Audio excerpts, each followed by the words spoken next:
This is a mid-season review of my Focus Izalco Max Disc race bike that I've been riding for about 4 months and 6,000 kilometers so far. The bike came with SRAM Force AXS wireless group set. I added a quark power meter and converted it to a single chainring setup. Compared to the old rim brake model, the new frame is much stiffer, which means it's more responsive but also not as smooth as the old frame. However, with 25mm tubeless tires, the ride isn't uncomfortable at any point, even when riding on rough surfaces. I've had the chance to race the bike a few times this year, and I have to say I absolutely love the disc brakes, especially when it's wet.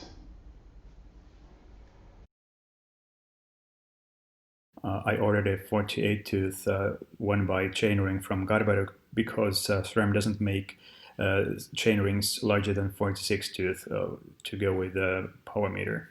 The one-by setup has worked well so far, although I've had a single chain drop in a race in a bumpy rebel section, although some people with two-by setups also had chain drop issues there.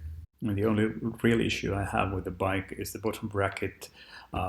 The bottom bracket shell is BB86, which means it's designed for 24mm cranks.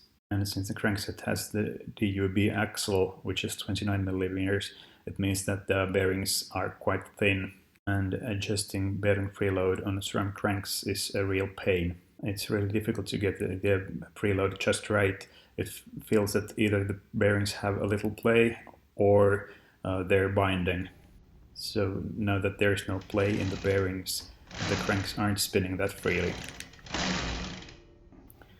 The rear mech has worked flawlessly and shifting is as crisp and fast as on Shimano Di2 drivetrain.